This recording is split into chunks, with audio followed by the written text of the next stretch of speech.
What's happening, Go community? It's just Zach and I this week, and we're going to talk about playing Hooky to play video games. Just don't tell our bosses.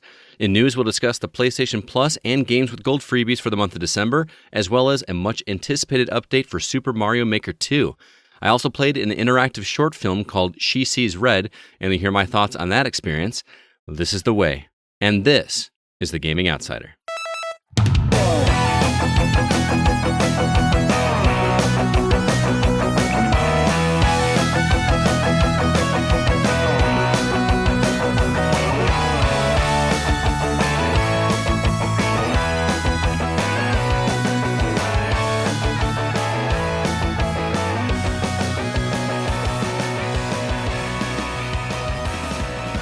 Greetings, programs, and welcome to episode 273 of The Gaming Outsider, a video game podcast with a focus on our incredible community. It's Monday, December 2nd. I'm your host, Scott Clark, and I'm joined, as always, by my fellow co-host, a guy who would like to remind you all, don't forget to play Days Gone this year.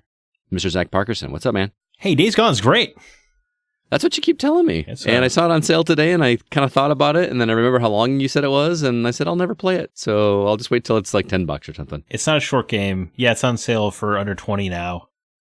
Mm-hmm. I recommend it to anybody.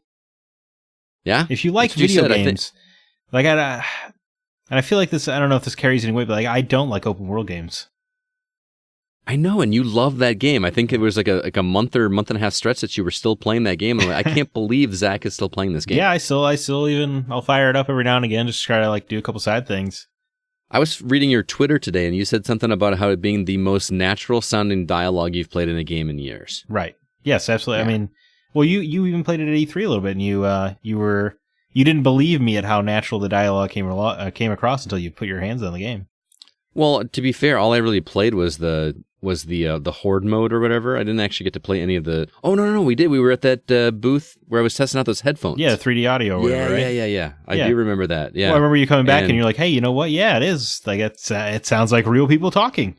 Yep. I do remember that, and I forgot about that. I was thinking we were talking about the year before when we actually played it at the Sony booth. Oh, yes. Yeah, do you remember that? We went behind closed doors at the International Press Lounge.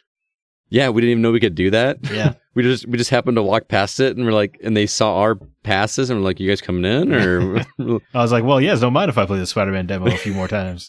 Yeah, right, because you had played it like 16 times already that day. But if you haven't noticed already, it is just Zach and I today. CB is unfortunately not with us. He is in Florida. He's at Galaxy's Edge. Yeah, he did go to Galaxy's Edge. He kept sending me pictures. I started to get mad.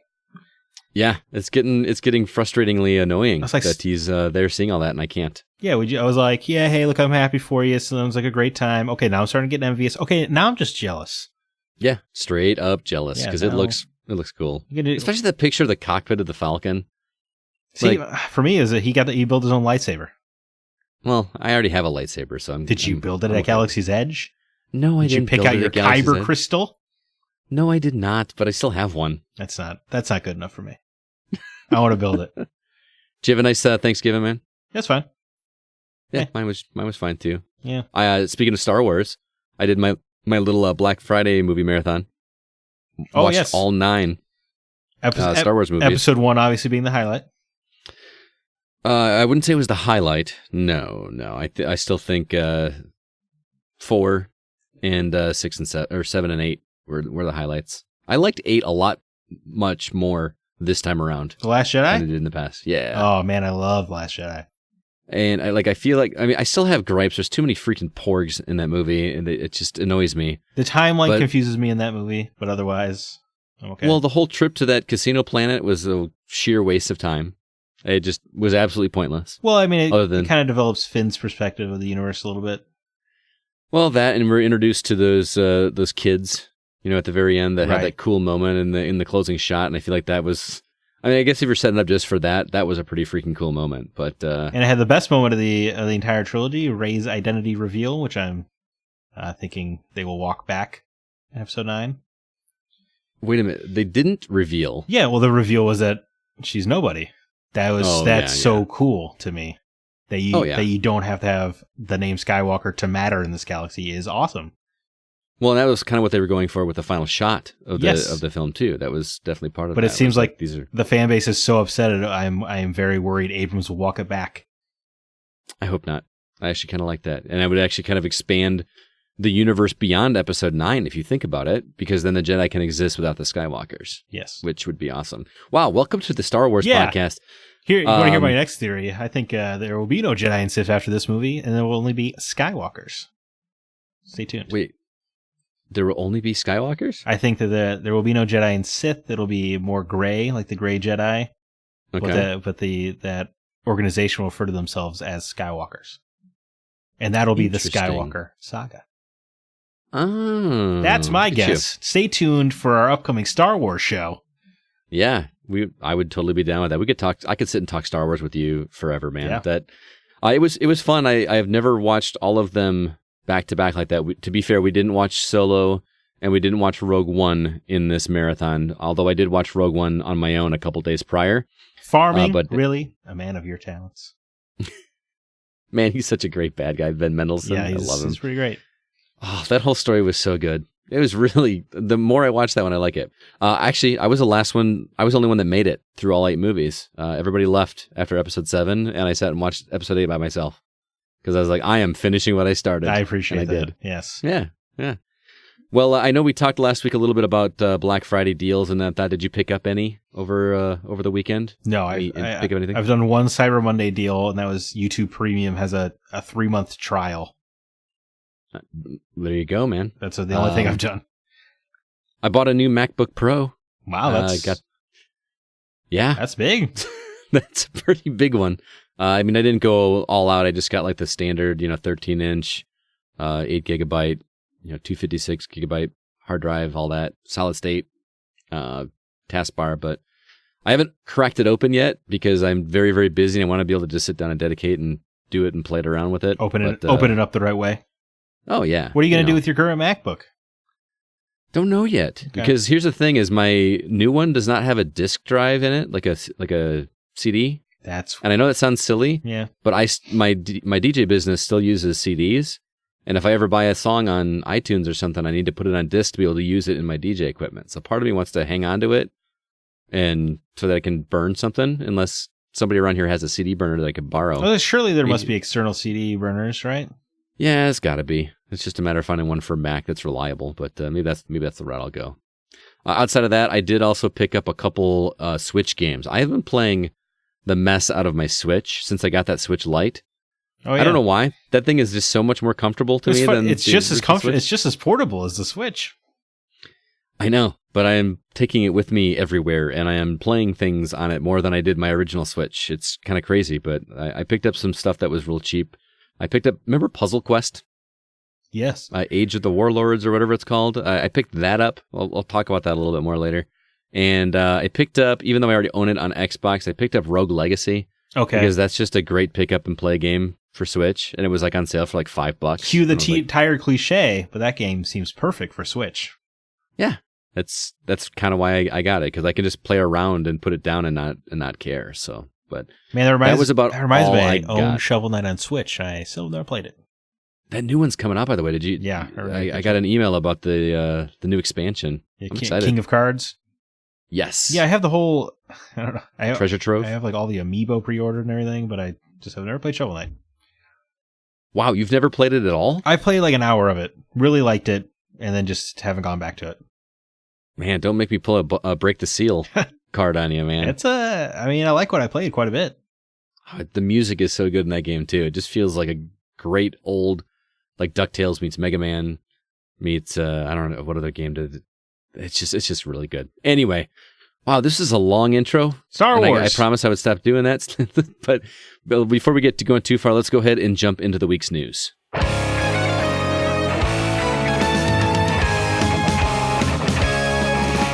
First order of business, we've got some new freebies available on PlayStation Plus and games with gold for the month of December.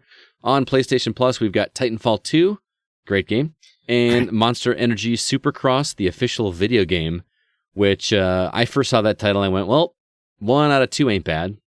But not Brian Regos, Tim Paulin from our community messaged and said that actually is a really good game if you like Supercross type games. So yeah, I don't know. I thought it looked pretty good. I don't know. Whenever I see something that's got a branding on the title, I just immediately assume it's going to be garbage. But well, then shouldn't you think that way about Madden? Well, but Madden has a track record. It's true. I don't know what Monster Energy's. They kind of have a track record now. They're in Death Stranding too. I was gonna say you beat me to it. They're all over Death Stranding, so that's there too. Yeah, that's. I mean, Titanfall 2 is the best shooter of the console generation, in my opinion.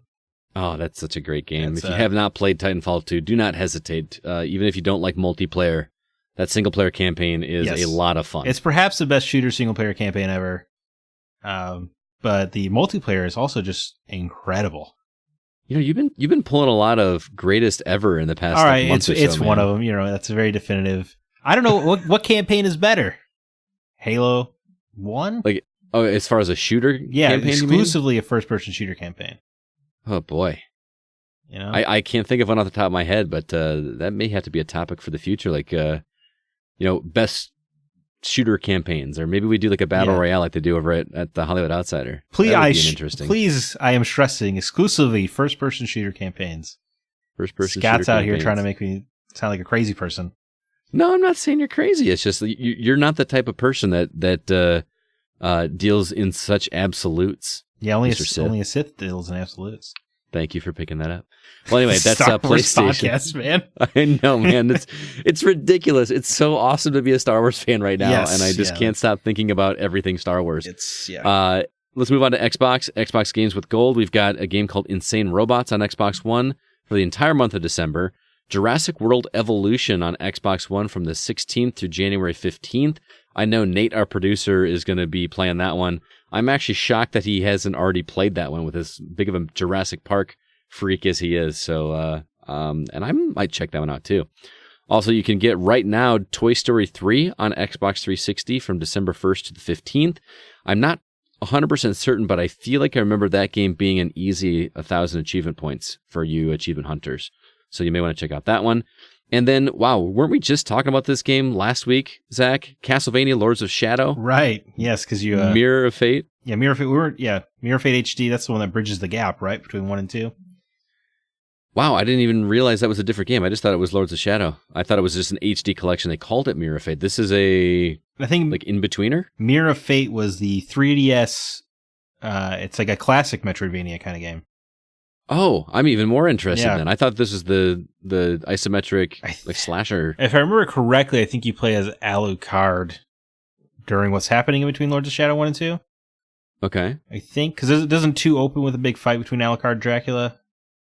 I didn't play 2. Yeah. I was so frustrated with the ending of 1. Really? Although the story was... No, the story was great. I'm talking about frustrated with the gameplay. Oh, okay. Because that final boss is really hard. Yeah, I only played a few hours of Lords of Shadow, but it seemed like a game that had about 8 hours worth of ideas and put it into a 30-hour package. Yeah, that's really fair. I'm actually shocked I finished that one. But you can get that one right now. Again, Mirror of Fate HD from December 16th through the 31st. And now that I know that's a Metroidvania, I am going to download that one for sure. Why wouldn't you? It's free. Well, it's free. Yeah, I might as well have it forever as long as I have my Xbox Live Gold. But don't sleep on Titanfall 2. Seriously. Don't play it. It's a great game. Also, I thought this news was pretty interesting. Facebook has purchased the developer of Beat Saber. The developer is called Beat Games, which is their new name. They went by a different name in the past, which I thought was interesting. They said they will continue to work independently, but it will be a part of Oculus Studios. And that also means that Beat Saber will not be Oculus exclusive, and the updates will not be prioritized for that platform either. So if you're playing the game on PSVR or any other VR platforms, you don't have to worry. You're not going to be last to get the updates, and they're not going to stop supporting it on that platform. So what does Facebook want to do with this developer, though? Beat Saber 2? Are they really trying to tap it? Beat Saber. Do they need a Beat Saber 2? Whether expansions at this point? Whether or not you do, I mean, you keep supporting the Beat Saber on all platforms so that you look like a good company, and then you make Beat Saber 2 an Oculus exclusive. Oh, I see. That's why you're making a Beat Saber 2. Yeah, that's what I mean, if I were a savvy business owner, that's what I would do. Because no one can be mad at you because you're continuing to support the first game, and you never stopped, and you prioritize it the same across all platforms. You know, that's a really good point, man. You get your finger on the pulse of this stuff much more than I do. Oh, well, thank you. I don't know. I haven't played Beat Saber in a long time. I hear they've done updates. They've got like Panic at the Disco songs in there and stuff now. Yeah, and Imagine Dragons are America's favorite rock band. You say that like with a very facetious tone. Oh no, at the back of your throat. It just always cracked me up that that song Radioactive. That it beat when it came out. It beat Don't Stop Believing for best selling rock song on iTunes history. Right, and that just always made me laugh a little bit. Like of all time, like in terms of like most sales ever was Don't Stop Believing, which makes sense because it's a historic song. But then then Radioactive was such a powerhouse. You remember that song? Like that song was in every TV show, every trailer. Yeah. It was covered quite a bit too. It was everywhere. I like listening to a lot of covers. It's not a bad song. No, it's not. I just I know some people that just really crap on that band. I feel it's like they're popular. The Nickelback effect. Yes. Don't get me started on the Nickelback. I know how you feel about Nickelback. I just don't even understand. But anyway, this acquisition is nothing but good news for everybody involved. Now that you said that, I think you might be right. I kind of got a little nervous. I don't really understand what Facebook is doing with Oculus. Is there going to be like social media integration? I don't think Facebook knows what they're doing with Oculus. Yeah, you might be right. I mean, there was an episode of Black Mirror. I don't know if you remember this episode. It was earlier season where there was a guy. No, not that one. Not that early. No, it was like a guy that was out on a date with a girl, but it was like there was like a heads up display, and you were seeing like he was like looking up her Facebook profile while he was on a date with her to learn about her. Do you remember that? Like that's kind of where I vision if they move from virtual reality to more of an augmented reality where you can actually start manipulating and looking things up just by shifting your eyes and doing things. That feels like it's 10 years away or less. I agree with you. I thought you were going to say it was. I thought you were going to say it was a lot further. I feel like that's a very real thing. Yeah. In the near future, then people can stop complaining about me being on my phone. I'm just looking at you. You're gonna lie to people. Yeah. You can't wait to lie to people. It's good to know. Anyway, Super Mario Maker 2 is a game. This is such cool news. I'm really surprised you were so excited about this news. Do you even play this game? No. Do you play Super? No, I do not. So we're getting an update for Super Mario Maker 2 on the 5th, which is just a few days away from this recording. There's going to be some new enemies that you're going to be able to spawn in your worlds, including Spike. If you remember Spike from Super Mario Bros. 3, he was the guy who was like a little green turtle that would like pull a spike out of his throat and then hurl it at you. Do you remember that? Yeah, sounds hot, though. And then Pokey, who's like the cactus-looking guy that's like in little segmented pieces that, Yoshi could like eat them and spit them out. Oh, yes, I do know that one. Yes. So he's going to be available. There's new environmental elements like frozen coins, which doesn't sound really cool, but when you see how they implement it on some of these boards, because there's a lot of hazards and stuff that involve fire that, I don't know. It's just amazing what people come up with this stuff. Yeah, there's no shortage of creativity with the Super Mario Maker community. There's a dash block that's only available in Super Mario 3D World, I believe.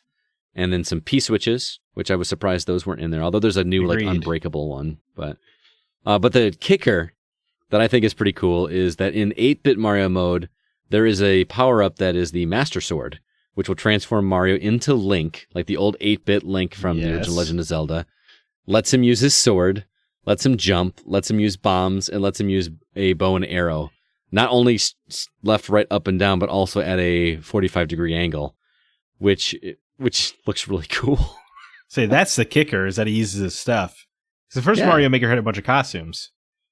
Right, and they were just cosmetic. Right, whereas this is functionality. This is straight up, you get to be Link. What I was excited about was between this and that Dungeon Maker mode, are we starting to see the Nintendo testing some Mario Maker or Zelda Maker ideas? Oh man, could you imagine if the community got to make Zelda dungeons? Oh my gosh. And if I were Nintendo, I would intelligently restrict it to 8-bit only, because otherwise, why would anybody buy your Zelda? But man, there'd be an infinite amount of Zelda. I can't even imagine. Could you imagine a Zelda dungeon maker in 3D? We got to like create a 3D Zelda dungeon. Well, that would break your brain. But imagine you make a Zelda maker and you get to like add dialogue and stuff. That'd be crazy. Like an RPG maker, but Zelda. Oh my gosh, that'd be so great. That would be awesome. I'd dust off the Switch for that.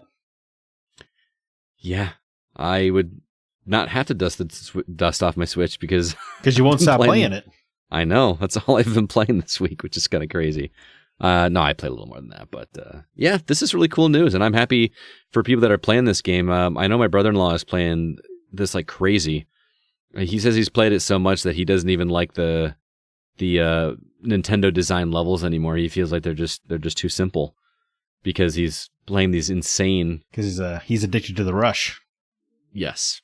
Oh, there was one other update they did for this upcoming update. Rather, there's like a ninja mode. Did you see that video? Oh, I didn't watch the video, but yeah, I heard or read about it. Yeah, the little guys from Super Mario Brothers 2, these little ninja guys, and they've made instead of like an online leaderboard, or there is an online leaderboard, but they make it even cooler because like remember in Super Meat Boy when you would finish a level and they would replay the level and they'd show you all the times that you messed up playing alongside you as you did it correctly. Oh yeah. So they do that, but the little ninja guys are those, but they're not ones where you messed up. It's actually other people that have ran the course as well. So you're basically running against ghost characters of other people that ran the same board. That's pretty cool. Trying to stay ahead of them. I love that you say board. Do you? I mean, such arcade terminology. I usually don't say board. That's kind of weird that I did that. Oh, really? No. You said board a couple times in this topic. I did. I feel very old all of a sudden. Thanks a lot. I wasn't trying to call you out. No, it's all good. All right. Well, that's the week's news. Pretty short, light this week. I feel like every time I tried to look for news topics, all that I could find were Black Friday sales. That's all anybody wanted to talk to. Or Phil Spencer hates VR. Do you want to talk about that? No.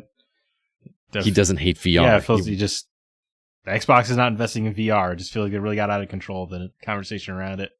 Yeah, and lovers of VR got all up in arms, like, how dare he say that? I kind of agree with what he said, that that Microsoft fans aren't asking for it. I mean, would they buy it? Probably, but I think they would rather that money be allocated towards first-party games. I mean, I own a PSVR and I never use it. I haven't touched it in a long time, although I will be playing it this week. For Beat Saber? I got a game, no, not Beat Saber. No. I actually got a game for review that I'm going to be playing next week. It's making me a little nervous. It's just such a pain to put it all together. I know. That's why I liked about playing the Quest with the CB. You just pull it out of the box, strap it in your head, and go. We don't all have CB money, though. I know. We don't. Hello, hey, CB, if you want to buy me a Quest, that's okay. Yeah, right. Exactly. Well, we do have some new patrons this week to say thank you to. Christopher Moore and Chip Halt both signed up for a $3 subscription over on Patreon, which is giving them access to all of our bonus content, including 2 brand new episodes for the month of November, including our Retro Outsider episode on the movies Tron and Tron Legacy, as well as our spoiler cast for the game Control. Zach and I were on the Control episode, and then it was CB, Nate, and I on the Tron and Tron Legacy episode. Oh, CB was on the Control episode as well. We've got all kinds of other content, though, as well, games that aren't for us, and Break the Seal episodes where we make somebody from our team play a game that they somehow missed over the years. It's a lot of fun. If you'd like to check that out and help support us over here, we really do appreciate it.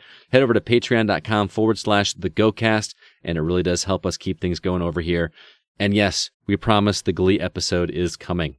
That's on me. It is coming this month. It's my fault for the delay. Flood my inbox. That's Zach at... No, I'm just kidding. Let's go ahead and jump into the From the Outside In topic.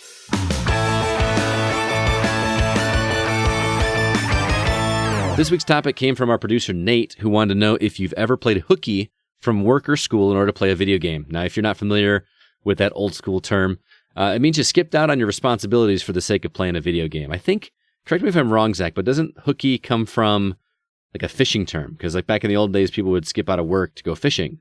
So they were playing hooky because they were hooking fish. I don't know the origin of the phrase, but that makes sense. I feel like that's what it is because I actually did skip out on school with my parents' permission while my dad took off work and we both went fishing. And maybe that's where I got it from, but I feel like that's where it comes from. I'm not sure. Wow. But anyway, Zach, have you ever played Hooky to play a newly released game, or maybe as a kid, fake being sick so you could stay home and play instead? Yes. I think everybody's answer to this question is yes, right? You'd be surprised. We had one from Lalamer Waffle on Discord last minute that said, no, he's too good of a person to do that. Oh, that's terrible. No, I mean, I've played Hooky. I've called in late to work to finish a game. I've playing my days off around new game releases. I don't think I've ever called in late to finish a game. I can genuinely say I've never done that. I think for work I called in late once, and that was because I was right at the end of Firewatch. Oh, okay. And I was not gonna put off that climax. It was pretty good. Yeah, I think I may have called in late the day after I finished Uncharted 4 because I was up till about 6 a.m. playing it. You hated that game. I was trying to get it over with. Wow. Yeah. You stayed up till 6 a.m. to play a game, to finish a game that you did not like. Well, it's like when you sleep with somebody you hate with, Scott. You just gotta get through with it. Oh, man. Yeah, I mean, I've done it a few times. Some notable story, I took a whole week off of work to play Nier Automata. A whole week? Yeah. Oh, yeah. And I was planning to do it this year when Doom and Jedi Fallen Order are supposed to come out on the same week. Yeah. I was like, there's no way I'm getting through these games unless I take the week off. But then Doom got pushed. Thankfully. Yeah, Doom got pushed. Yeah. So you can do that again. Absolutely. When is that coming out? Is that February? March? Is it March? Maybe. March is going to be busy. Yeah. I remember my father let me skip school to go pick up the Spider-Man 3 game. Remember that? Nice. I remember that one in particular because the GameStop guy was like, weren't you supposed to be in school right now? And I was like, I biked over here on my lunch break. And he's like, oh, yeah, that sounds like something I would do for sure. So what was he going to do? Call the cops? That was great. I don't know, but you're a teenager. You're like, oh no, this guy's going to call me out. I'm probably 15 or whatever. Mm-hmm. My favorite one though is, I can't remember how in the world I pulled it off, but I got my dad to let me skip school to play Star Wars: The Force Unleashed. Mm-hmm. I probably pulled it together and got an A in the class or something, and then let it fall back to an F the next week. But I remember I woke up, biked on the GameStop, got the Force Unleashed, came back, played it, and I beat it by the time he got home. And holy cow! And he may have purchased as a gift because I remember him going like, "What, you beat it already?" Like he was so annoyed. But I had beat it. I had beat it. I'll never forget. He got home like right as I was restarting it. I had beaten it and immediately started playing it again. Well, you should have just sold it as like, oh, I just finally got around to playing this. I was busy doing chores all day. I was busy cleaning the house. Oh man, Darth Vader and Kashyyyk. What a way to open a game, huh? That would have been the way to do it if you were smart. No, man. What, were you like 16 years old or something? Yeah, it would have been 16 or 17. I was so excited. I mean, that game is so great. It was, that game sold itself pretty well. Oh, and the way it wraps up and ends was great. Yes, I have never played the sequel to Force Unleashed because The Force Unleashed ended so well. Yeah, you're fine. Yes, you're totally fine. That helped. But I remember I was like, I'm not going to play it. Like on principle, I'm not going to play this game because the way the Force Unleashed wraps up beautifully. The story is told. Lucas approved the script. He did not do so for the sequel. Mm-hmm. Like there was all the warning signs were there to not worry about the Force Unleashed 2. Plus, like, what other game lets you run around in that part of the Death Star? Yeah. Like, that was awesome. And they kind of had a little reveal at the end of a little bit of origin at the very end of the story, too. Yes. Do you know what I'm talking about? Oh, yeah. I don't know if I wish it was still canon, to be honest. It's not? No. Why? That's really cool. Well, it's also infuriating because this was a script that Lucas oversaw the production of, which he did not do for, most of the books and stuff that they threw away. Uh-huh. And I think that you also threw away? Well, I threw away, I guess, out of pure anger. No, because now that cartoon show Rebels tells that story. Oh, really? Well, now I have to watch that too. Yes. Dang it. Well, there's no Star Killer in that. Gosh darn it. Right. Well, I guess Sam. But I still want to know the origin of what the canon of what the origin of that is. So. Sam Witwer is Darth Maul in that show, though. That's interesting. Yes. Because he also played Star. Was it Star Killer? Yeah, Star Killer. He played Star Killer in that, and then he played Darth Maul. Wow. Yeah. Mm-hmm. That's really interesting. He's such a good actor, and he's so handsome too. Yeah, I think you've got a major man crush on that dude. There's no maybe about it. think you were hitting somebody up at E3, weren't you? Like, when we were talking to the dude from Days Gone. Yes, Days Gone, I remember. Oh man, I totally forgot about that. I was like, you're like, so any chance you can give me what does his hair smell like? It was straight up like, yeah. Oh, the gameplay, that's great. How was it working with Sam Witwer though, huh? Like, yeah, your game's whatever. Talk about Sam Witwer. I remember standing there just going like, did you really just ask him that? That was pretty good. Yeah, I like that. All right, so you want to hear my stories? Yes, absolutely, I do. I don't have as many as you because for the most part I was a good kid, but there was a couple instances where I definitely skipped out. Most of it happened more when I was an adult than it did when I was a kid, if you'd believe it. The big one was, and I feel really guilty about this, is I faked, it was half sick and half told my mom that I really wanted to hang out with her. Oh, wow. I missed my mom. And really, I just wanted to stay home and play Battletoads. Battletoads? Like, oh, man. Like the original Battletoads, which I had rented. And because you don't understand how cool that game was when I was a kid, man. Well, sure. It's very TMNT inspired. I understand. I mean, you kick somebody and you headbutt them and these giant horns come out of your head. That was so cool. And then I got busted and my mom made me go to school when she saw me sit in front of the Nintendo instead of like hanging out with her or, sitting on the toilet or something. So I didn't get away with that one. Like I said, I played hooky to go fishing with my dad, not really to play games. When I got older is when it really started happening. I remember taking a day off from work. Back when it was a lot easier for me to take off days from work, like you call in sick at the bank, nobody cares. You were sick and right. They just fill in for you.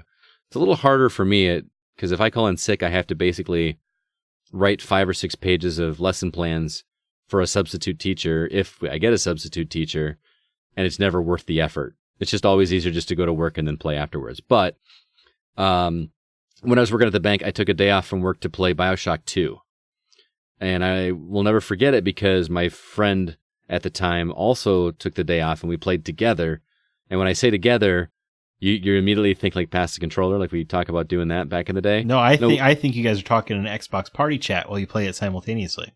Oh no, even worse. He brought his TV over to my house and we had TVs right next to each other or like back to back and played through the game. And at that point it became a race to see who could get through the game first, and we beat the whole thing in one sitting. That's interesting for a narrative game. Yeah. Like I would never do that again.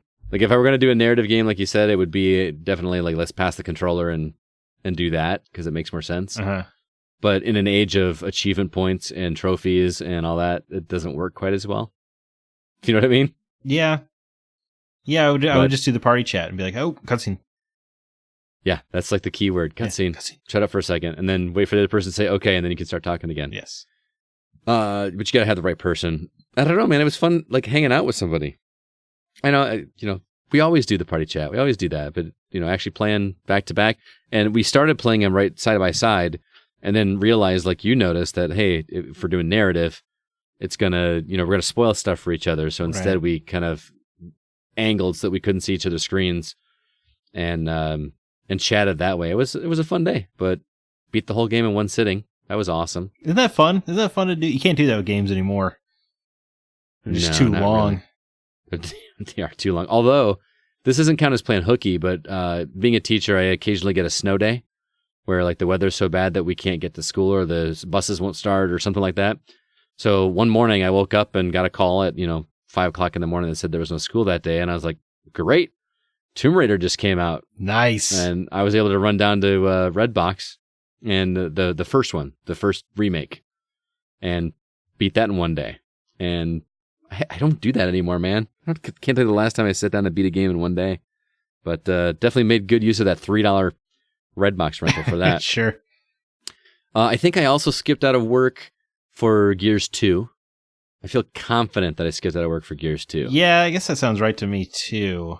Because you and I were playing Gears 2 together at that point. Yeah, that sounds... I think so. I think everybody in our Gears group did. Yeah, it was like a whole thing because there was only 2-player co-op at that point, right? Right, but it had the full multiplayer. But I remember... I know it came out on a Friday, but I swear we all went to the midnight launch and played it online. I remember I went to the midnight launch of Halo 2. I don't remember if I went to because I think Yeah, it had to have been a midnight launch. I totally did. Yeah. and then we just went home and all played. Yeah, that sounds right. Like I feel like I did not go to school that day. Mm-hmm. I definitely did not go to work that day. And then I tried. Once I became a teacher, I decided I was going to take a day off, and I planned it months in advance to take off work for God of War. Okay. Because I was stoked about God of War. How'd that work out for you? It didn't. Did I tell you about that? Well, I mean, you didn't beat the game. I didn't play it. Because what happened is I planned my lessons. This is what a dork I am. I had my lesson plans all planned out, and everything was all set, ready to go, and my sub didn't show up.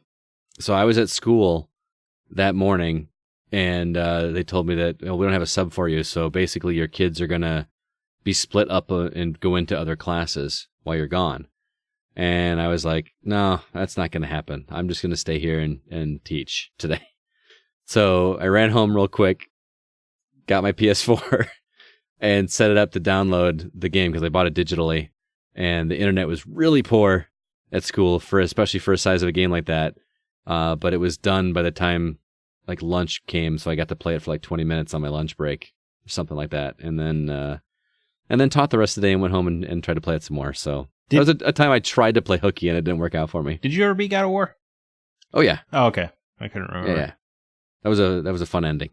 Yes. Yes, it was. Absolutely. One of my favorite side characters this generation, I believe. Oh yes, Mimir. I can't remember his name. Mimir. He was awesome. Yeah, he's pretty great. I think that's the only real ones I have. I can't think of any others even as a kid. Like I said, that one time where I did, and my mom busted me. I remember being actually sick once, but I was well enough. I say that in air quotes. I was well enough to finish Zelda 2 and beat Shadow Link while I was really not feeling good. Yeah, I don't feel like I ever tried to like fake sick. Like take the thermometer and put it on the lamp. Yeah, I don't think I ever did. I don't think I'd get away with it. I remember, I think it was Final Fantasy IX, where I was just so close to the end that my mom was just like, "Oh, you don't have to go to school. You can just finish it." Wow, those are words that would never have come out of my mother's mouth. No. I mean, she get mad at me because I was spending the night at a friend's house on like Thursday night, but really we were going to the midnight launch of Revenge of the Sith. Nice. And I called her like the next day. I was like, "Oh, I'm so sick." She's like, "Nah, you went and saw Star Wars, didn't you?" I was like, "No way."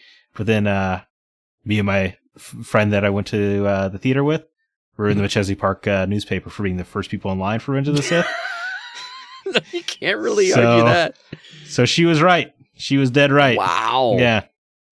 You didn't realize like you were getting your picture taken? I did. I was like, there's no way my mother would ever see this, right? Wow. But she did. Well, yes. I mean, she knew. She knew. As soon as I said, "Oh, I'm staying at Trevor's house Thursday," she knew. The game was already up. By the way, can I tell you how glad I am that we don't have midnight releases anymore? That we like on Thursday nights now. There's like a 6 o'clock and an 8 o'clock showing. Yes, or even video games is like, come to GameStop at 10. Yeah, we'll round. It's great. Yeah, it is nice. It's so nice to be able to get home on a decent hour on a release of a movie. I mean, I learned at an early age I did not like midnight launches. Oh man, I made the mistake of going to see Return of the King at a midnight launch. Wow, look at you go. Oh, for the record, I like Spider-Man 3 was a really great midnight showing. Mm-hmm. That was great. Everyone was in it. Dark Knight was a great midnight showing. Yeah. But I was gonna say, I like getting my games at midnight. I just that's when I learned I love video games, but I don't necessarily love gamers. Sure. When I'm waiting in line, someone's like, "Well, what's your favorite Halo weapon?" I'm like, "The Needler, I guess." They're like, "The Needler." What a lame choice. I'm like, okay. Well, they're not wrong. No, I don't. I also don't care what my favorite weapon in Halo is. Like, I did not have an answer prepared. But then I guess, you know what, the Gears of War 3 midnight launch, we've like all played Horde mode together because the employee just stuck the disc in there while we were waiting. Oh, that's pretty cool. Totally risking their job. Yeah. Yeah. Anyway, that has nothing to do with Hooky. This is just a tangent now, but. Yeah, I like tangents. Yeah, no, I think they're great podcast material. I agree. Well, now that you're done with that tangent, let's go ahead back. Yeah, sorry. So Dark Knight, great midnight show, huh? I didn't mean to interrupt you. Oh man, the first time that pencil disappeared, yes, that whole theater, you couldn't hear anything for like a solid 30 seconds. It was like, That was a great scene. What I loved at Spider-Man 3, we all left the theater thinking it was like, oh my God, that's one of the best movies ever. And then like you get home and you're like, that's kind of a lot of potholes in that, huh? Yeah. Yeah. Well, and a lot of just weirdness. Was that the first sign of the finger guns? The finger guns were definitely in there. There's no question. Whew. Hey, they're in Spider-Man PS4 too, though. Respect. Yeah, but that's more of an homage than it is a... Hey, we're trying to be cool. Okay, let's just lay it down. That scene works perfectly in context. It is not... They're not trying to see Peter Parker's cool. They're like, this is what Peter Parker's idea of cool is. And that scene works for that. That's fair. It was really awkward. There's a lot of other things that don't work in that movie. I think that scene does. Like how Topher Grace's face can just materialize out of Venom and as he folds it back. Yeah, they really did my boy dirty in that one. Yeah. Well, those were our stories of playing Hooky. Let's see what our community had to say. What we're going to do is we just got a bunch of them. Let's read through them real quick. Zach, you start. MJ Mashand. While not technically playing Hooky as I got the time off, I scheduled 3 days of work off to play Persona 5. I also had pizza pre-ordered so I wouldn't need to stop. 10 out of 10 would recommend. Man, I need to get back into that game. I really liked what I played when I started. I am major props to scheduling your pizza deliveries. Yeah, remember when you could order pizza on your Xbox at one point? No, I don't. There was like a few months where Pizza Hut was working with Microsoft and you could actually order a pizza through there was an app in the Xbox 360. Did you get an exclusive avatar item if you did? I don't remember. I think I did it once though, just to see if it worked. Well, I remember WoW you could slash pizza. You could what? Slash pizza in World of Warcraft. Slash pizza. And it would it was either through Pizza Hut or Domino's, but you would type that in, you would save an order and you just type that in and it would just order it for you. Huh. Yeah. I mean, it sounds like what you're describing. Yeah? It sounds like it's not as simple though. That would be dangerous. No, it sounds slash pizza and just all of a sudden you get a pizza at your house in 40 minutes or whatever. And then you got to pay for it? That's pretty scary. Well, I assume your card's on file. It makes it even easier. That's what I mean. Yeah. Like that's dangerous. All it takes is one kid to be like slash pizza, slash pizza, slash pizza. I mean, I guess. But any responsible WoW player is not letting their kid play with their account. That's true. Brian Mount says, called in to play both Wind Waker and Twilight Princess. I like it. Respect. Yeah, Wind Waker. Great game. Twilight Princess. Wind Waker was. Twilight Princess was good. It's good. Yes, it is good. Good, not great. I think Wind Waker holds up better because of the art style. Yeah. I mean, no, you know what? Twilight Princess is great. I take it back. That Sand Dungeon alone. There you go. It's been a long time since I played some of those. Should go back. Kevin Honigford, I most recently called in to play Super Mario Bros. U Deluxe with Nate Kremitsky. I also called in to play Octopath Traveler when I first got it on Steam. That's a good call. Wow, Super Mario Bros. U Deluxe. I'm definitely surprised to hear that. Yeah, I mean, it's a fun game. It's just, it's a up-res port. Right. That's interesting. Hey, but hey. Well, you're probably excited about your Wii U. Yeah. Also, I hope your boss doesn't listen to this show. Touche. Alan Scheck says, it wasn't me, but had a coworker who would not stop talking about how much he was looking forward to No Man's Sky. The day it was released, he mysteriously came in and straight up quit with no prior notice. But the joke was on him because the game kind of sucked for the first year. Could you imagine quitting your job to play a game and then the game sucked? Yeah. I mean, I couldn't imagine quitting a job for a game anyway, but... I don't know, man. I'll just wait for the weekend. There are certain jobs I would consider quitting to play a game. Well, there's that too. Yes. Do you ever think about going back and giving No Man's Sky another shot? No. You're just that still upset about it? I feel like I've talked to you about this before, but I feel like nobody else... yeah. Everyone else seems to have forgiven them for straight up lying, even though they've never apologized for it. Mm-hmm. That I feel like I have to carry the torch to not. I mean, I'm not, but I'm... Yeah. It's just... You're right. We have talked about that a lot. Yeah, hey, look, if, I'm sure one day I'll play it. It's just... When it goes free to play? I just feel like they should... I've never seen Sean Murray issue the apology of yes, you're right, on live television, on a popular late night talk show, I straight up lied to sell copies of my game. That was shady. I shouldn't have done that. That's all it needs. Didn't think he was pulling a Peter Molyneux and just kind of reaching for the wind? No, because he got straight up asked, is like, oh, so there's multiplayer in this game. You can look at each other, and like there's this like the briefest of pause before he goes, yeah, yes. Like he knew what he's doing. He hesitated. Probably Peter Molyneux does not hesitate. That's true. He just he's like this straight up tells you. Yeah, this game will change your life. He does not hesitate. It will turn your skin green after you play it. After I finished playing Fable, I had a full PhD. I can almost hear that in his voice. Right. But Sean Coates said, skipped my German course in college the day GTA San Andreas was released. That's the most recent school example. As for work, I had to go through the painstaking lengths to switch shifts with somebody the day Battlefront 2015 came out. That's one I regret. Yeah. Even that campaign. I really wanted to like that campaign. Well, I don't think the Battlefront had it. I don't think the first Battlefront had a campaign. Was that 15? I thought that was 2 was 2017. Oh, wow. Okay, my bad. I was thinking Battlefront 2. Yeah. Yeah, that's even worse. Absolutely. Hey, at least you didn't pay $60 for this game, play one multiplayer match, and go, nope, never doing that again. That's what you did? That's what I did. You didn't even play the campaign? The first one didn't have a campaign, Scott.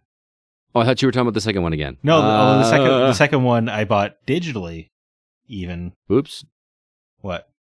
Oh. I said, whoops. Oh, yeah, so I could play it, and then I played like 2 multiplayer matches with a friend from work, and I was like, this is garbage. Yeah. And then just recently started up the campaign, but we can talk about that later. Ah, okay. Fair enough. David Koenig says, the original Zelda. My best friend and I were hooked. Man. That's another one. Playing together would have been fun, actually. Try to solve those mazes and figure out where to go. That would have been a good passive controller game. Yeah, agreed. That would be really cool. I miss those days. Good old days. Kurt Failer, when I was in 12th grade, I got suspended for a week. That's awesome. I spent the whole time playing Ultima 3, 4, and 5 in my room on my Commodore 128. I want to know what he did to get suspended for a week. I mean, that's a man after my own heart.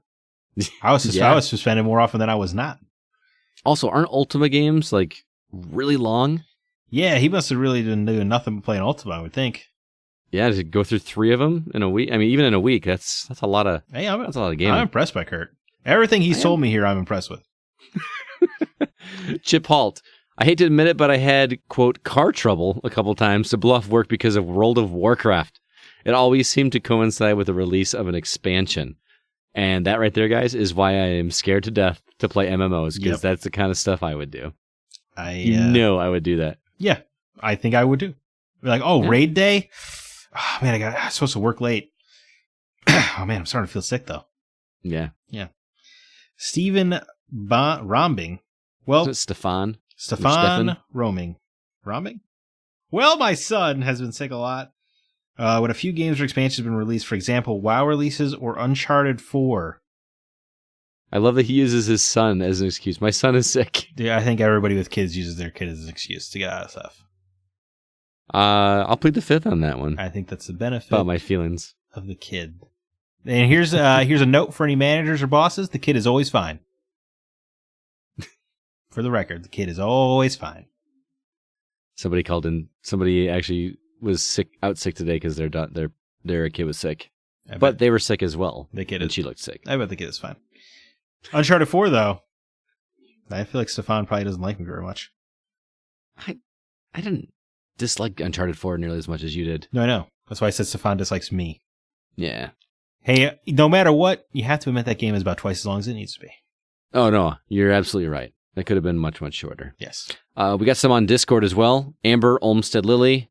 She says, yes, I plan vacation time around game releases.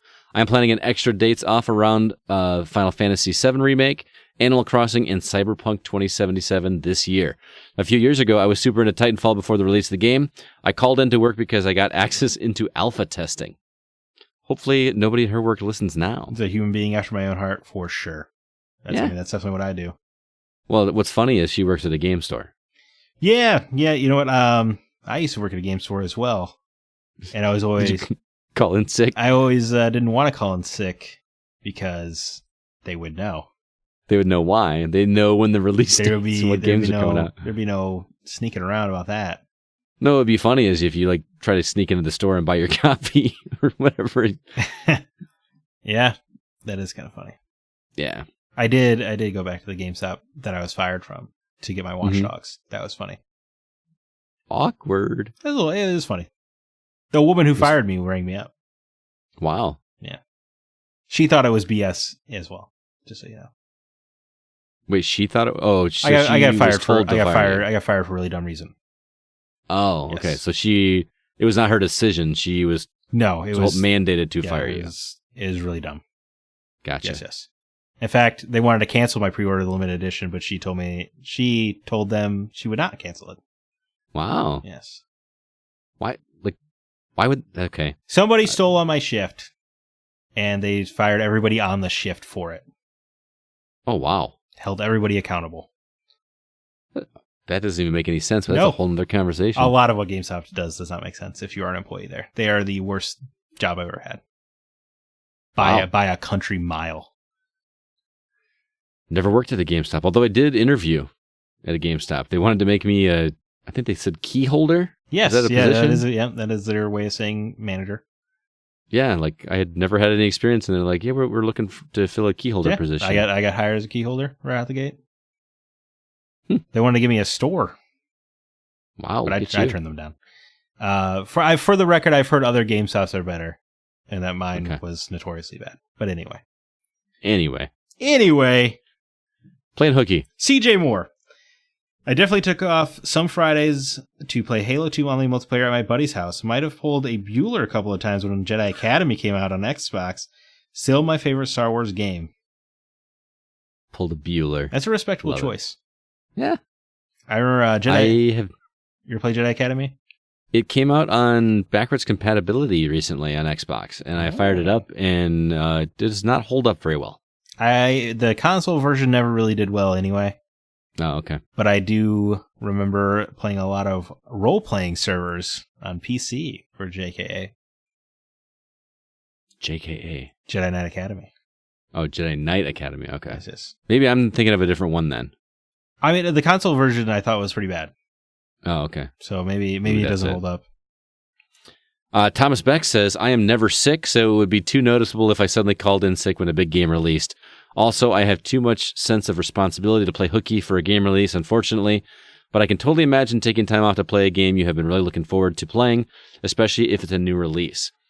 I do remember when I was much younger that it was the other way around, that I played way too much of a game, and that caused me to get sick because I didn't sleep enough. So that's interesting. You didn't play the game. The game played you.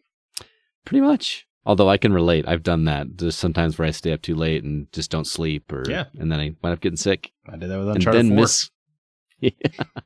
Well, you just straight up called in. You weren't sick. You were just tired. I mean, I did not feel well due to the lack of sleep. Yeah. That's what happens when you get older, man. Don't talk to me about getting older, You dude. should understand. I do understand, but I've understood for a lot longer than you.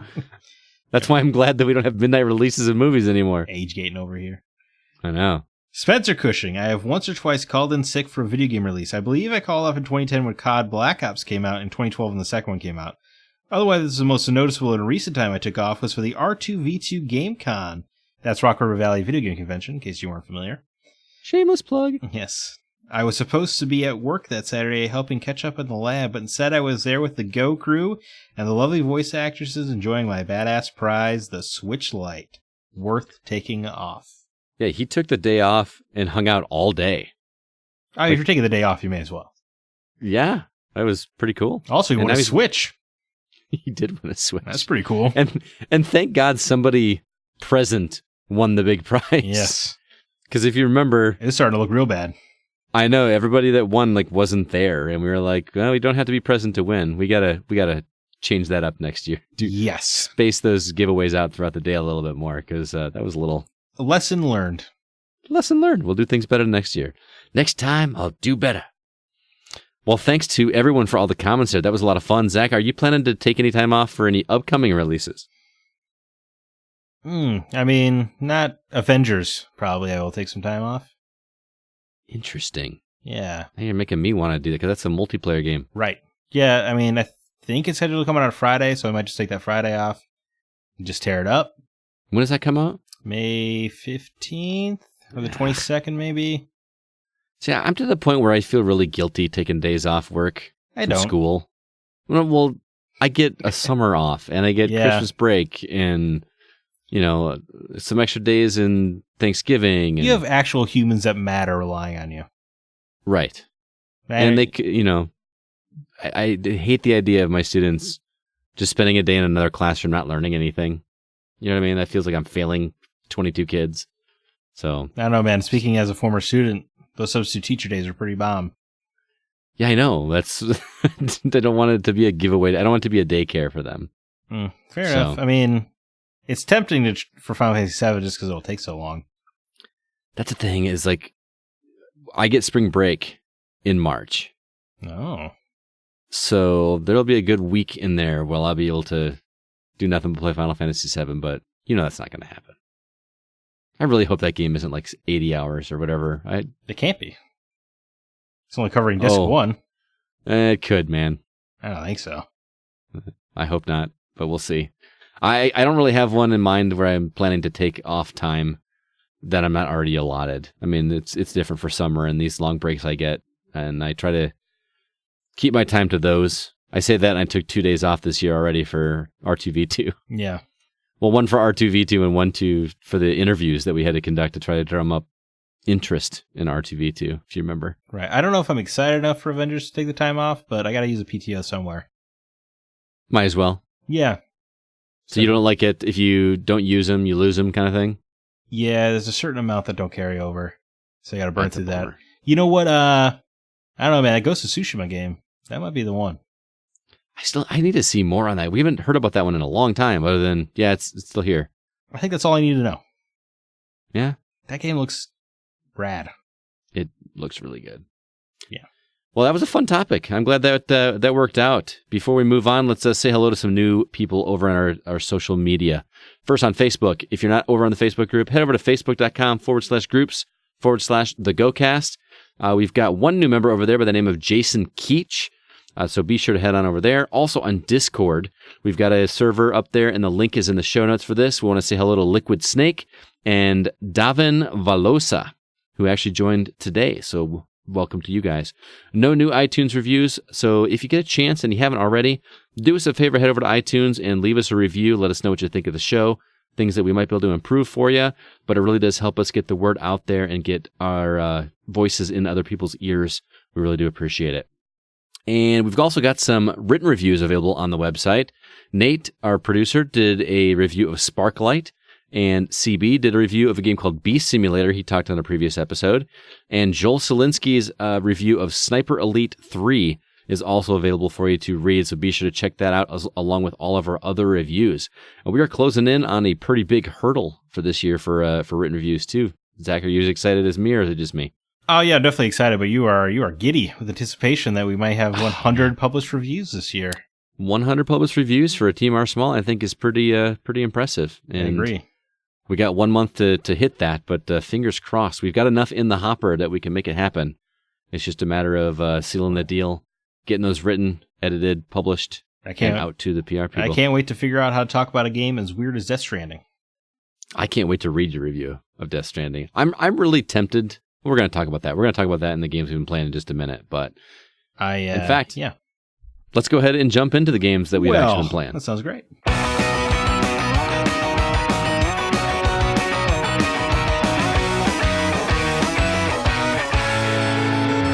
All right, Zach, what's new on the horizon? Is there anything left for this year, for 2019? There's actually an unbelievable amount of games coming out this week. Oh, okay. I was shocked. None of them will be in contention for Game of the Year at the Game Awards, though. Well, yeah, because they missed the cutoff. Bunch of nonsense. Arise, a simple story, comes on PS4, Xbox One, PC, December 3rd. This looks like a very kind of artsy, almost Journey-esque game. Mm-hmm. Look like you're almost like a... The vibe I was getting was very like Viking going to Valhalla. I don't know if that's true or not. Would look kind of cool. All you said to do was say Journey, and I'm out. Yes. It looked a little bit more involved. There was like actual platforming. Oh, so there's actually gameplay. There was gameplay in Journey. You press forward. Sure. The Master Chief Collection finally comes to completion with Halo Reach hitting the Xbox One December 3rd. Nice. And you don't have to pay for that, right? That just comes with the Master Chief Collection, right? Absolutely. Microsoft, Perfect. They continue to do things right. Yeah, I like it. Halo Reach is one of the better Halo games. Life is Strange 2 completes its crawl to the finish with Episode 5, PS4, Xbox One, PC, December 3rd. Well, hey, and now I can actually go back and just play them. They really messed up with this game, man. Yeah. They really messed up the timing on the releases of these episodes. It's been so long that I honestly can't remember if I bought the season or if I just bought the first episode. Yeah. I genuinely don't remember. That's how long it's been. It's been over a year, hasn't it? I do not remember when Episode 1 came out, which is also bad. But I think they know they messed up, and that's why their next game, they're like, it's all coming out in the summer. Yep. All three at the same time. I think episodic gaming can work so well, you just have to know your schedule. Right. I mean, even TV shows don't come on. No, you can't mess that up. Like the Spider-Man DLC was episodic and it was one a month. Like that's how it should be done. Right, I agree. Or Shadow of the Tomb Raider also did the same thing. Neverwinter Nights Enhanced Edition comes to consoles on PS4, Xbox One, Switch, December 3rd. That seems like played those. BioWare's first big old RPG, right? Yeah, I think so. Right, or Baldur's Gate, I guess would be, but this was also one of theirs early ones. Mm-hmm. They're pre-KOTOR days. Seems like a perfect game for Switch. Saga Scarlet Grace comes to PS4, Xbox One, PC, iOS, and Android, all on December 3rd. I believe this is the 3D Saga game. Okay. For that, I don't know much about that franchise. Terminator Resistance, PS4, Xbox One, PC, December 3rd. This is a very Call of Duty-esque looking Terminator game. And I feel like I haven't seen a lot of marketing on this game at all. No, they're very much sweeping this one under the rug. I wonder if that's because it's from the developers of that Rambo game on PS3 and 360. You remember that? Which is not very good. But this actually, I watched some gameplay. Looks pretty good.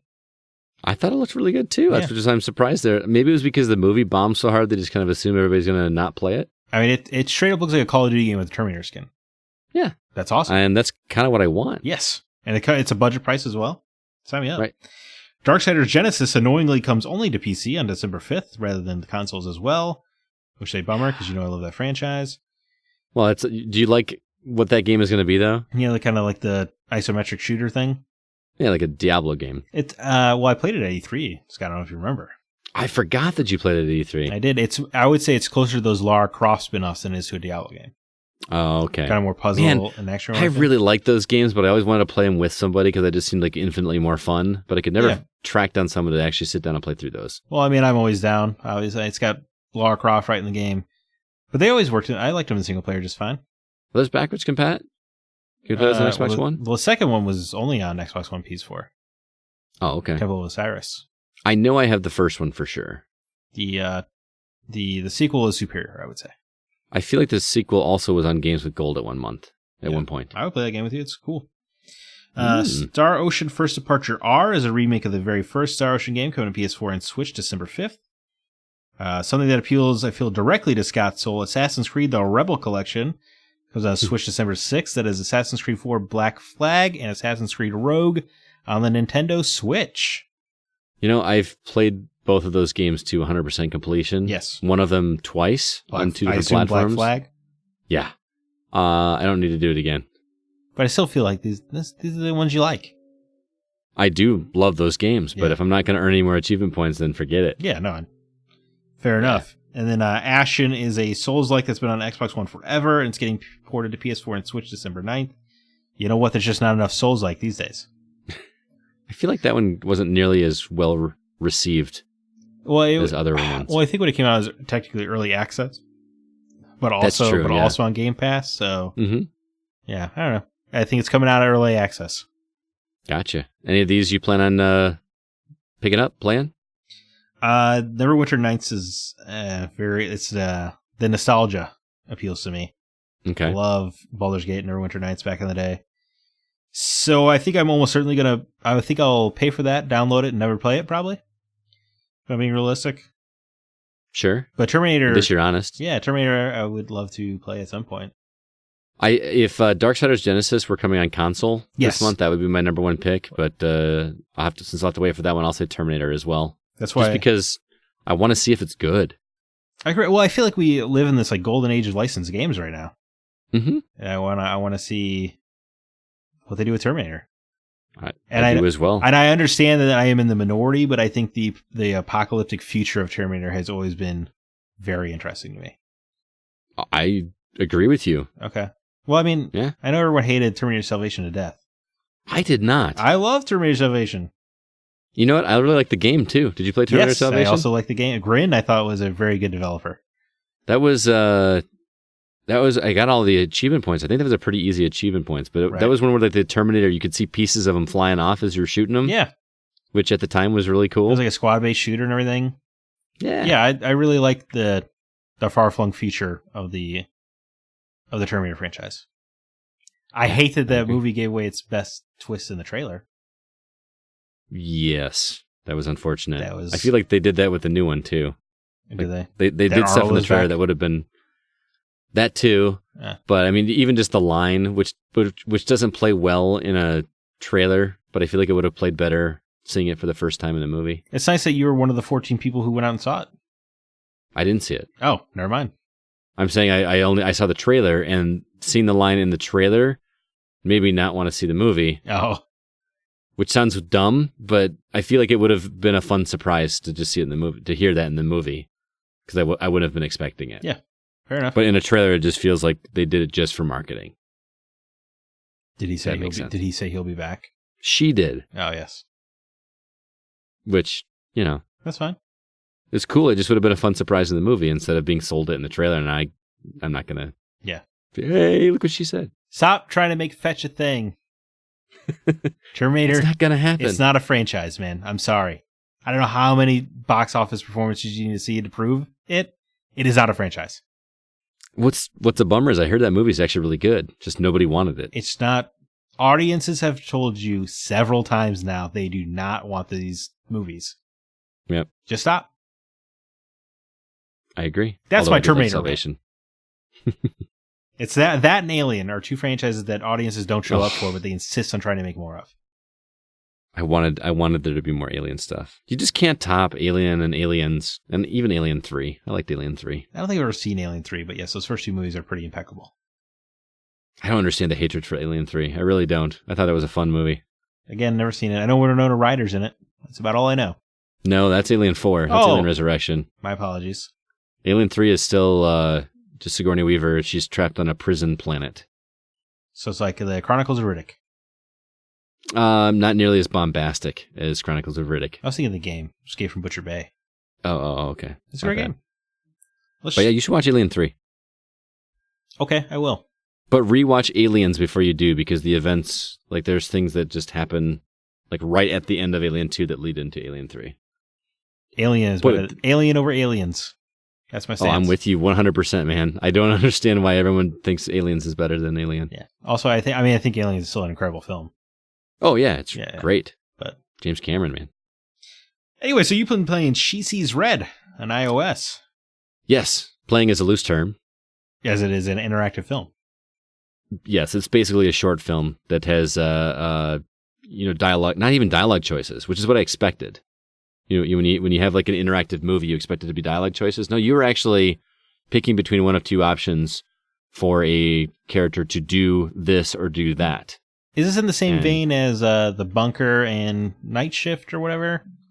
Yes, okay. It's live action. It's full live action, but I feel like it moves. It moves smoother than those games do. Because did you play The Bunker? No, I never actually played it.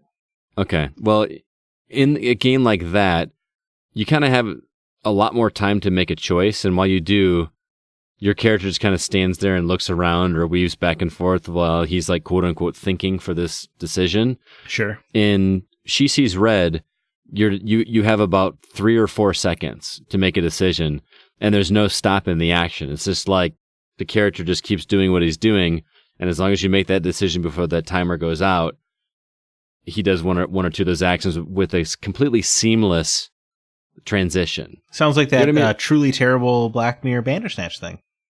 See, I actually never did that. Okay. So I can't compare it to that because everyone told me I should, and it came at a time when it was just super busy, and I just didn't get around to playing it. It's a super interesting idea, but the story is horrifically bad. Oh, is it? That sucks. It's laughable at best. But I feel like when in most games that have full motion video, there's always like a cut, like a hard cut. Mm-hmm. You know what I mean? Where like it flashes or they do this, but this is very much such a smooth transition, and I really appreciated it. So it works technically, but what's the premise? The premise is well, first off, it's in Russian. I should notice that. I should really? Make a note of that. So you're reading this. Well, you're reading it, but the dub is actually pretty decent. Oh, okay. So it does have a dub. It does have a dub, an English dub. Actually, several different dubs, but the English is actually pretty decent. From what I heard, I was playing it and trying to not wake up my wife, and my headphones don't work on my phone right now, so I had the audio dubs on very lightly, and I had the subtitles on so I could make sure I didn't miss anything while I was playing it. And so there's this female detective that is investigating a murder, but what's interesting is you aren't playing as this female detective. You were actually playing as the murderer in flashback sequences. So because you have these different decisions to make, it affects how the murder plays out and how these different steps take as you're trying to escape. And there's some permutations, but they're very, very minor. You know, after playing games like Heavy Rain, like we did, where you and I could play the exact same game but have completely different scenarios that happen. This one has different scenarios based on your playthroughs, but you're talking about maybe 5 or 6 different decisions as opposed to how many hundreds of decisions did you make in Heavy Rain? You know what I mean? Yeah, or Beyond Two Souls kind of right. thing, yeah. Right. So this one is it's very binary. It's just one or the other, and that's literally the only controls you have in this. You pick this choice or you pick this choice. But as soon as the game is over, because it's only about 20 minutes. Oh, wow. Okay. It's a very short experience. However, it encourages you and tells you that there's 4 different endings to the game, and you start over again. And I just basically made the exact opposite choices that I made before. And did you get a wildly different ending? Wildly different ending. Okay. Like completely different, which was kind of refreshing, and it made me want to go through. I still want to do 2 more to see what the other ones are. But basically what happened is when I picked all the opposite decisions the second time around, all of a sudden it opened up these other choices that I can make that are inevitably going to open up others. But this is a much, much shorter experience than, say, I keep bringing back Heavy Rain, but when you start the game, it says on the screen that there are so many screens that you've seen, or so many scenes that you've seen. I think there's 62 of them. After playing through it twice, I've seen 44 of them. Okay, so you still got a lot of game to see. Well, a lot is relative, though, because I've only put in about 40, 45 minutes into the game, and I'm already 3/4 of the way through seeing everything. So if you like the short, bite-sized experiences, and if you like film, I'm not going to say it's like AAA, but it's shot very well. You can tell that a lot of love went into the production of this. Well, that's really cool to hear. Mm-hmm. Because I feel like you don't always get that. Well, plus it's very graphic. I mean, they don't pull any punches in terms of the graphic violence, and there's even some nudity in it, and vulgarity. It's a very adult story, and I'm really intrigued to see how different the other 2 endings are for this game. And I just think it's kind of an interesting premise that you are playing as the murderer. I mean, and they keep going back and forth between this like detective that's investigating the crime scene, and then, well, here's what I think happened, and then they flash back to you as the character that's playing, making the decisions, and then they're following your trail based on what you did. And then each time you come back to play through the game, you've gone through it a different way, which is interesting. It's a fun game. I mean, it sounds kind of cool.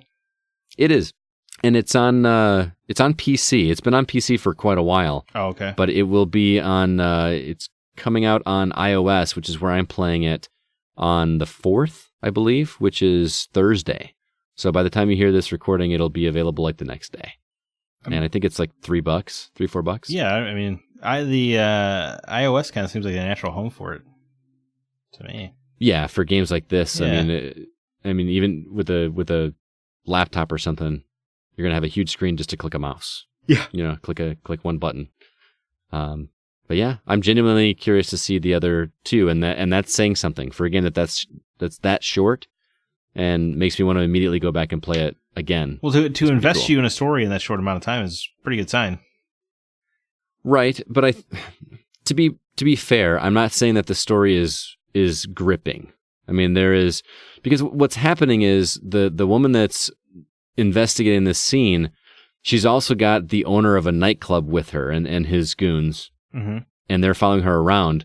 So it seems very apparent that he's guilty and he's nervous and shifty, but things play out a little bit differently than you expect, and then things play out even differently in the next one. So you've got a 20-minute episode of television basically, so don't expect a whole lot of character development, or deep enrichment of narrative, but it's just it's a fun experiment that happens to work very well, if that's fair. Yeah, I mean, you've intrigued me to play the game.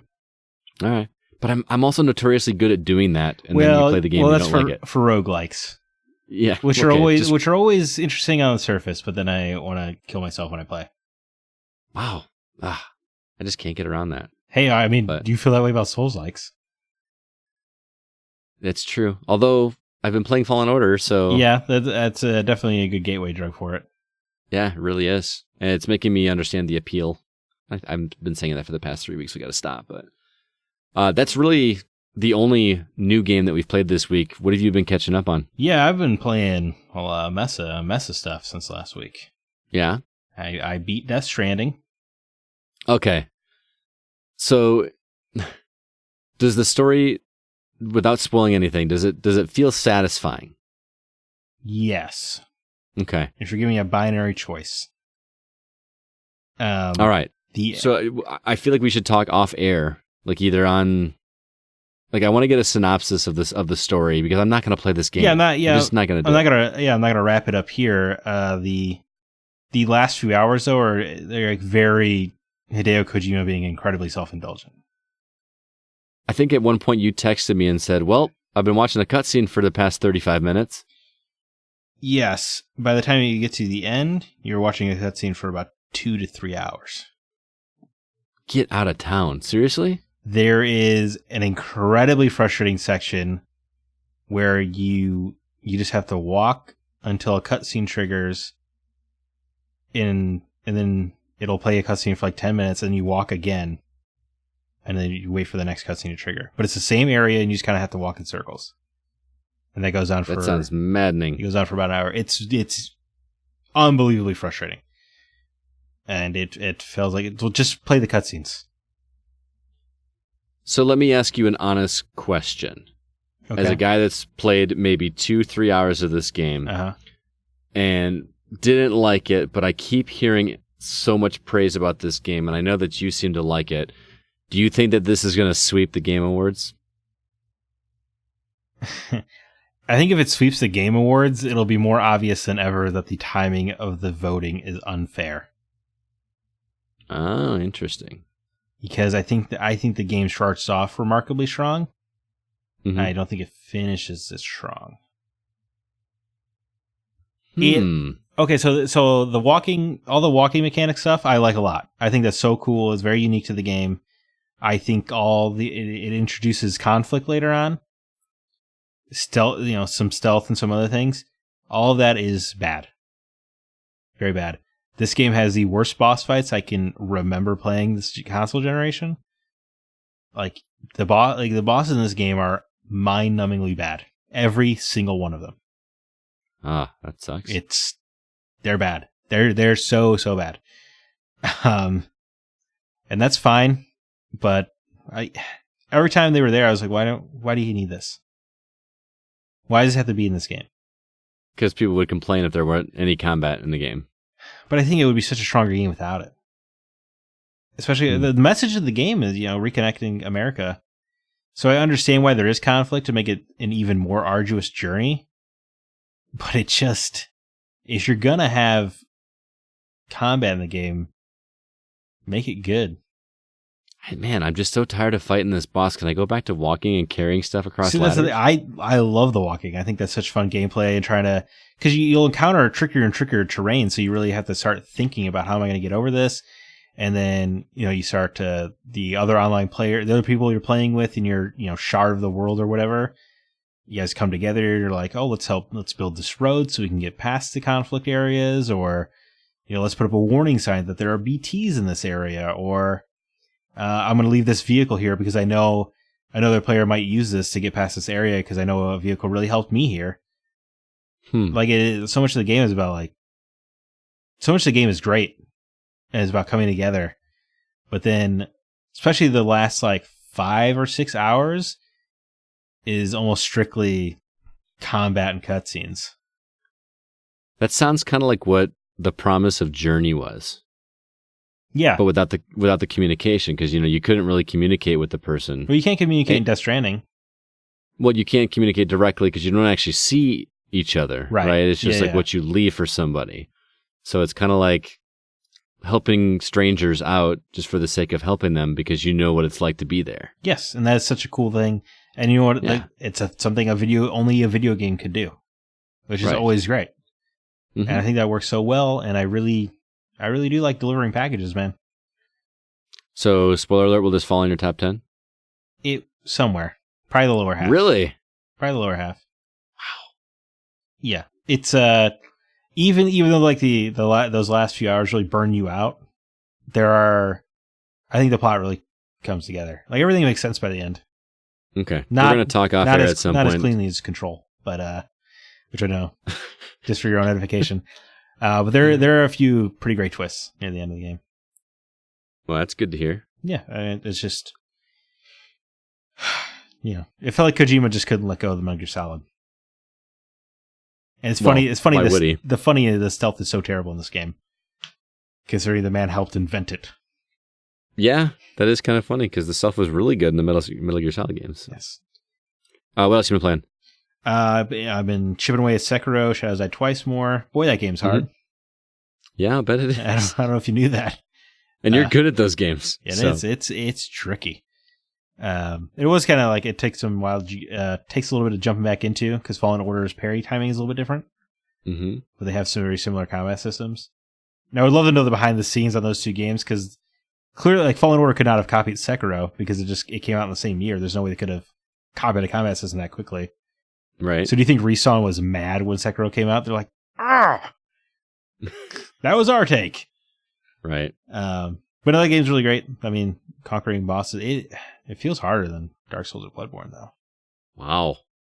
And it could just be because I'm jumping back in. I don't know.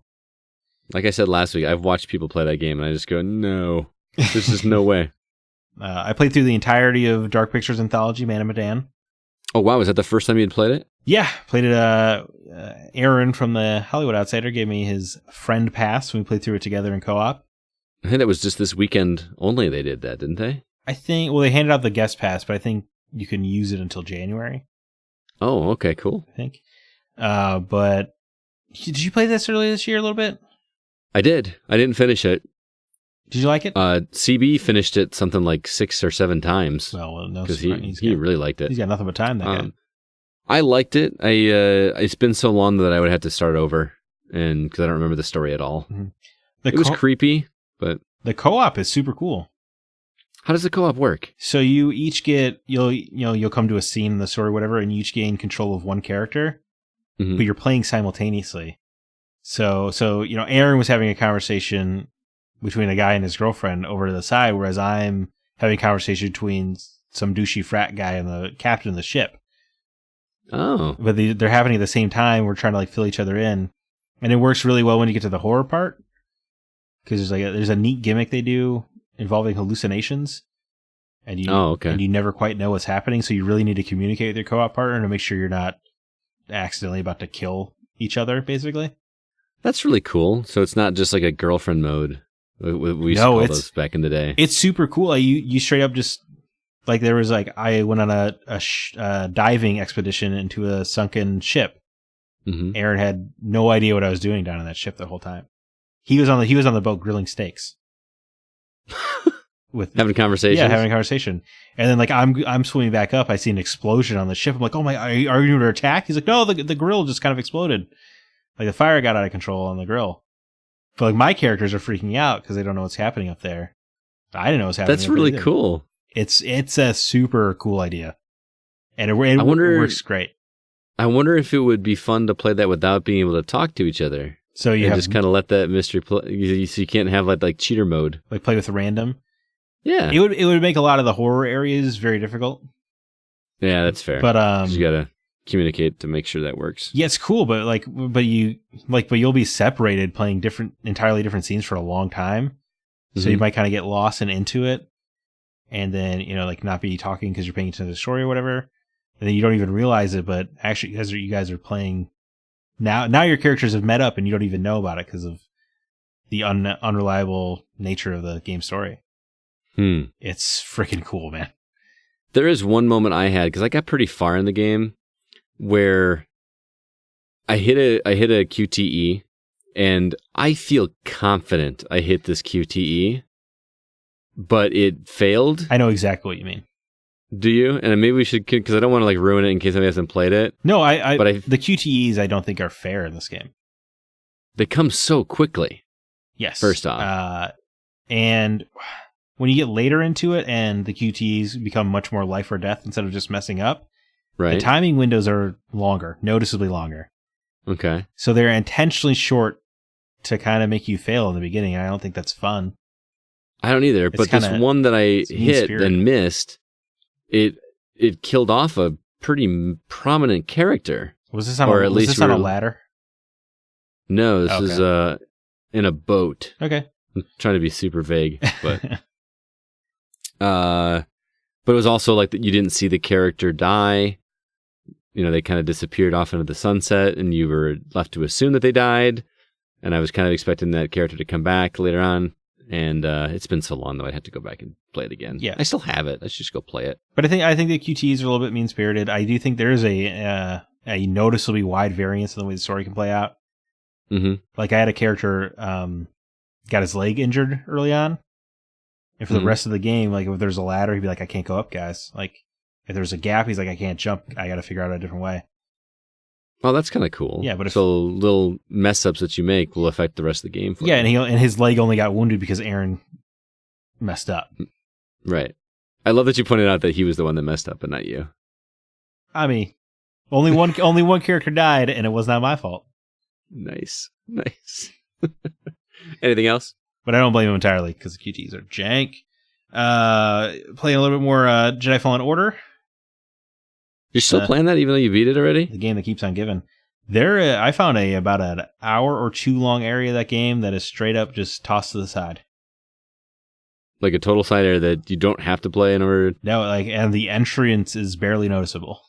Wow. That's freaking cool, man. That is cool. That's some real Souls-like stuff.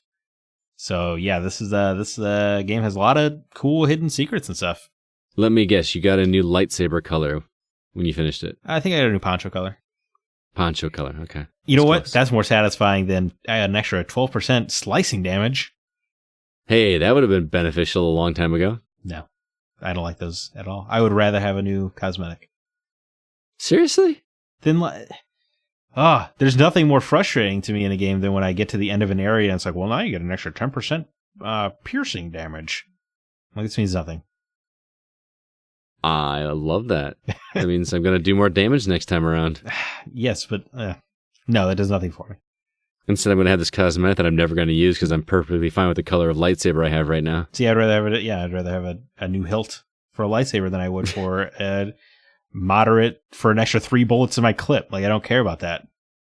See, I sat there and stared at the table where you could like mess around and make a new lightsaber, and I just kept finding different pieces. I was like, I finally was like, I don't care. Oh, I think it's so small I can't see it. I was adjusting it the whole game. I couldn't do it. And I got into it narratively. There's a narrative reason I built a certain lightsaber at a certain point. It's great. Well, whatever. That game's perfect in every single way. Star Wars Battlefront 2. I also booted up because I am Star Wars Fever, and this is the Star Wars podcast. Yeah, apparently. That campaign's not very good. No, that's my takeaway. And it was a great setup too. I'm liking the story so far. I don't know how far you got, but it gets disappointing pretty quick. Oh, really? Luke Skywalker came into the equation. Oh my god, that was awful. Wasn't that area just terrible? Oh, really? Yeah, I thought that was probably the best playing area so far. Oh, man. That was the only time you actually use a lightsaber. Yeah, it's so obviously a multiplayer game that they grafted a campaign onto. Yep. And it's a little painful at times. And it's also got a bizarre intro where you play as a droid for about 15 minutes. Yes. That was a weird way to start a game. It really was. You're all stoked about running around shooting guys. A stealth section as a droid for about 15 minutes to open up your FPS Star Wars game. Okay. Yeah. I feel like you have to be far enough to know the beginning twist of that game. That you go good? Yeah. And like, that happens. Wasn't it the sales pitch? Not when I played it. Okay. Or if it was, I missed it. I thought you were really going to be playing as the bad guy the whole time. I mean, that would be cool. It is. Yeah, that's what I wanted to play. It is funny because your brain has been adapted for your entire life to shoot the stormtroopers. Yeah. But they're on your side here. Like it's funny how much adjusting that required. I agree. That took a little bit of time. But then when you finally switched over, it's like, oh, okay, here we go. A lifetime of muscle memory erased. Yeah. Just from stormtroopers. Well, hey, that was me playing so much Star Wars, man. What a good time. I see that, man. For me, picking away at PictoQuest. I've been talking about it for a couple weeks. Yeah, your Switch RPG. Well, no, this kind of it's Picross. Like I said, but I'm at the 90% mark of completing that game, and it's getting tough, man. Those puzzles are no joke. What a great game for your Switch Lite. Oh, it's great. It really is. And then I mentioned earlier, I picked up Puzzle Quest because I'm a glutton for punishment because I haven't bought that game enough. I don't know what it is about that game that I find so addicting, but I really love it. I mean, it's a match 3 game with RPG mechanics. It's not a bad game by any stretch. I mean, that's a good game, man. Well, and like you said already, it's a great platform to play a game like that because you could just play a puzzle and feel like you accomplished something and move on. Or you could play it embedded and just keep saying, I'm going to do one more. Yes, which is what I do. Yeah, that's all right. Yeah. Have you played any more Fallen Order? No, I haven't. But not for lack of wanting to. It's just been a very busy week, and my time has been relegated to sitting on the couch upstairs instead of sitting on the couch down here. A lot of it had to do with we were having a big party here on Saturday. Okay. And I had to move all my furniture. I had to get the carpets cleaned, and it's taken away from my TV time down here, which is probably why I've been playing a lot more Switch lately. Plus, the holiday was in there, so yeah, that makes sense.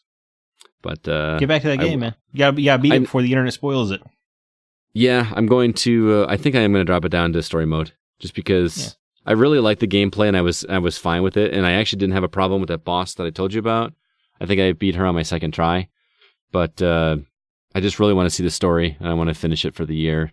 Plus, I got some other stuff to play too. So you can find out why it's my favorite game ever. So it is coming down to story that is a big reason why it's your favorite game ever.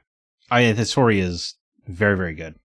Okay. I do think that, the level design, I described it on Twitter to our listener Samuel, where I was like, they made Zach Parker's in the video game. But see, the funny thing is that when you like the way a Star Wars story goes, it's the exact opposite of what most people want in the Star Wars game. I think you'll like this. Okay. Yeah. All right. Because Chris didn't. The thing CB was mad about when I finally talked to him is ludicrous. Okay. It's he's being very nitpicky. Okay. That's good to hear. Yeah, that's what I wanted to hear. The thing that he hated, I absolutely loved, and I think you'll love it too. Okay. And for the record, I think you're just referring to the fact that I love The Last Jedi, but you like that movie too. I do now. Yeah. I did not like it the first time I watched it. I really didn't. But now you do. I do. Man, that whole scene with what's the woman that took over when Leia was down? Oh, that whole moment with her, Admiral Holdo. Holdo, man, that whole moment with her was really great. Where she goes down with the ship. Yes. Yeah. Oh, the sound during that scene. Yes. You could hear in the theater. The theater gasped. I remember. Yeah, that was cool. Yeah, I mean, there are things. Look, the movie's not infallible. Leia floating through space is a goofy image. Yes. It was not shot very well. She totally Peter Panned her way through space. I did not. I mean, the theater laughed when that happened. Like, I do. I had no idea what was going on. I mean, it would have been a great send-off that way. No, I'm not mad about her using the Force. I'm just mad about the way it's shot made it look goofy. I agree. And it shouldn't have looked goofy. Boy, we talked a lot of Star Wars this episode, did we not? I could keep going. Porgs. I could. No. The Phantom Menace is a good movie. The Revenge of the Sith is a great movie. I like the Revenge of the Sith. I think that Phantom Menace is not as terrible as most people make it out to be. Yes. I still do not like Attack of the Clones. Nope, Attack of the Clones is not a good time. There's some moments at the end. Yes. Even the Dooku fight tends to mess things up, but the Yoda fight was pretty cool. I like the Dooku. I like Dooku quite a bit. I like Dooku. I did not like when Anakin and Dooku are like up close lightsabering and they just do close-up shots of their faces with reflective lightsabers going off their face. That was shot very awkwardly. I definitely don't remember that. Oh, go back and watch it. You won't miss it now. I remember loving the space battle between Jango and Obi-Wan. Oh, that was great with those concussion grenades or whatever. Yeah. That's another great audio bit in a Star Wars movie. It was good. Again, I just watched these like 3 days ago. So there are moments in Attack of the Clones that is great. But yes. I feel like there are more great moments in episode 1. Yeah. And that's a controversial statement. No, I feel like Attack of the Clones is pretty widely considered the worst Star Wars movie, right? You haven't seen the Christmas special. I don't think we count that. I've seen the Christmas special. Oh man, that's painful. That was the intro of Boba Fett. Was it really? Yeah. I didn't see it until like last year for the first time. He like slaps at a giant dinosaur with his stick rifle or whatever. Oh man. What a weird piece of art. I appreciate that you call it art. I don't know if I respect it, but I appreciate it. There's like a whole 15 to 20 minute sequence with Wookiees talking to each other in Wookiee language with no subtitles. Just back and forth, and they're just like pantomiming everything. It's awkward. Anyway. Well, before we get out of here, Scott, you know what the best moment of episode 3 is? What's that? When Palpatine says, "Execute Order 66." Yeah. You and your impressions, man. You should like start working at circuses or something. Me and Sam Witwer are going to compete to voice the Emperor in the next cartoon. Yeah, dude. Well, that is going to do it for this episode of The Gaming Outsider. Zach, any parting words or recommendations for the listeners? I don't know what's left to say. I know. Star Wars, hey, check out that Mandalorian show, man. That's pretty crazy. It's so good. Hey, you know what? I'm finally watching the Clone Wars in its entirety instead of just watching clips on YouTube, and that show's pretty great. I'm going to start watching that. There's so much to watch on Disney Plus. I don't even know where to begin at some points. I hate to be a corporate shill because I feel like it goes against everything I stand for. But I've used Disney Plus every single day since it's launched. Oh my goodness! Watch out! Next thing you know, you're going to be on Facebook. Well, come on now. I'll never go that far. Facebook doesn't have a monopoly on my childhood. Well, when you're not listening to this show or watching The Mandalorian or anything Star Wars related, also, if you are a football fan, please check out my other podcast, the Packers Fan Podcast, which can be found in the same place you listen to this show. But thanks so much for listening to The Gaming Outsider. Please be sure to email us if you have any questions or concerns. Our address is feedback@thegamingoutsider.com. Until next week, I'm Scott Clark with Zach Parkerson, and we are The Gaming Outsider. And remember, there's no such thing as a bad game, just games that aren't for you.